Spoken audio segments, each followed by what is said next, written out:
Cartesian product. In each ordered pair A and B, A is called first projection and B is called second projection.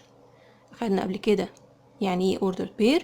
طبعا من اسمه يعني ال two elements اللي فيه بيبقوا بالترتيب، ما ينفعش أعكس الترتيب، ما ينفعش أقول A and B equal B and A. هنا لو قال لي if X and 3 equals 5 and Y plus 1 يبقى أكيد ال first projection equal first projection، يعني ال X equals 5 وال second projection equal the second projection، يبقى Y plus 1 equals 3، منها طبعا ال Y هتبقى equals 2. Again if A minus 2 and B plus 1 equals 2 and negative 3 يبقى أكيد first projection equal the first projection، يبقى A minus 2 equals 2 and the second equals the second. B plus 1 equals negative 3.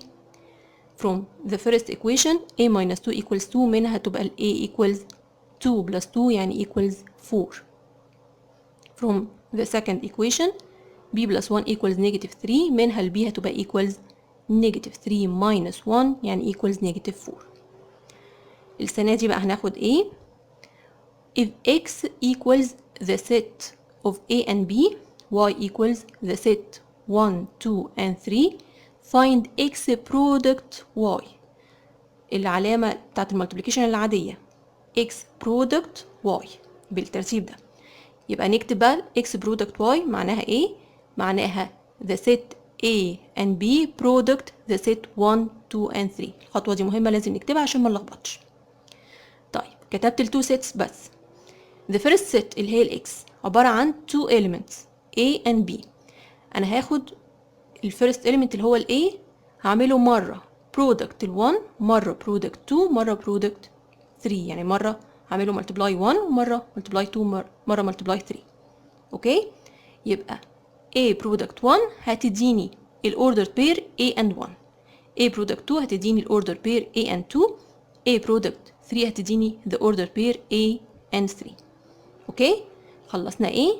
يبقى the second element اللي هو ال B مرة هيبقى product 1 product 2 product 3، يبقى هيديني ال ordered pairs B and 1 B and 2 B and 3. اوكي يبقى باخد كل element بعمله multiply الست كلها. هنا بقى عايز Y product X، يبقى نكتب ال Y في الأول اللي هي 1 2 3 طبعا between two brackets اللي هما الست product the set A and B. في الفيرست set اللي هي ال Y في عندي 3 elements، يبقى الأول هاخد ال 1 اللي هو الفيرست element هعمله product الست كلها اللي هي ال X ال A وال B، يبقى مرة 1 product A ومرة 1 product B، هيديني 1 and A و 1 and B طبعا دول A order pairs. again هكرر نفس الحكاية دي مع ال 2، يبقى ال 2 product A و 2 product B هتديني 2 and A و 2 and B طبعا ordered pair. again مع ال 3 يبقى 3 and A 3 and B كل دول ordered pair. بعد ما بخلص بقى في الاوردر بير لازم اعمل البراكت بتاع الست، لان الاكس والواي سيتس فاكيد البرودكت ما بينهم هيطلع ست. هنا لو نلاحظ ان الاكس برودكت واي ما طلعش هو نفس الواي برودكت اكس، قدامنا اهو الاكس برودكت واي والواي برودكت اكس ما طلعتش نفس الايه البراكتس. في الاول A1 وتحت 1 و A، وطبعا الاثنين مش زي بعض لان الاوردر بير هنا الترتيب مختلف. لكن ال number of X product Y طلع 6 order pairs، وال number of Y product X طلع برضو 6، يبقى ال number هنا كام؟ 6 اللي هو عبارة عن ايه؟ number of X product number of Y. في عندي في ال X 3 elements كان 2 elements وال Y فيها 3 elements، يبقى ال number هنا 2 by 3 اللي هو 6. if X equals 2 and negative 1 Y equals the set 4 and 0 وال Z equal the set 4 5 negative 2. find x product y. أول حاجة نكتب ال x وال y، يبقى x product y هيبقى the set 2 negative 1 product set 4 و 0. نبدأ بال 2، يبقى 2 product 4 اللي هي تديني the order pair 2 4. 2 product 0 اللي هي تديني the order pair اللي هو 2 0.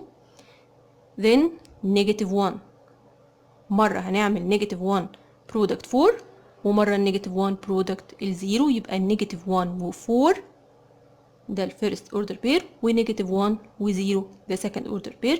وفي الآخر بقفل بالإيه؟ بالset bracket أو البراكت of set. find y product z. يبقى y product z equal ال y اللي هي 4 و 0 product z اللي هي 4 و 5 و negative 2. ال y عبارة عن 4 و 0 2 elements. هبدأ بالفيرست element اللي هو ال 4، يبقى 4 and 4 4 and 5 4 and negative 2. second element 0، يبقى 0 and 4 0 and 5 0 and negative 2. find x2. x2 دي معناها x product x. x product x هنا بقى هنكتب ال x وهنكتب ال x، يبقى 2 negative 1 product 2 negative 1 set product itself. هتديني ايه؟ برضو نفس الكلام 2 and 2 2 and negative 1. then second element اللي هو negative 1 مرة هيبقى with 2 ومرة هيبقى with negative 1. مرة هناخده مع ال 2 ومرة هناخده مع ال negative 1، يبقى negative 1 and 2 و negative 1 and negative 1. وما ننساش الست، علامة الست اللي هو البراكت. find number of y2. طبعا مش لازم هنا نجيب ال y2، احنا just ان احنا يعني عايزين نجيب النمبر، يبقى احنا لسه قايلين number of y2. ال y2 معناها y product y، يبقى النمبر ال y فيها 2 elements، يبقى كأني بقول 2 elements by 2 elements يديني 4 elements. مش لازم اجيب ال y نفسها يعني واجيب البرودكت، لا دايركتلي كده هنا 2 elements وهنا 2 elements، يبقى البرودكت ما بينهم اكيد هيطلع 4 elements.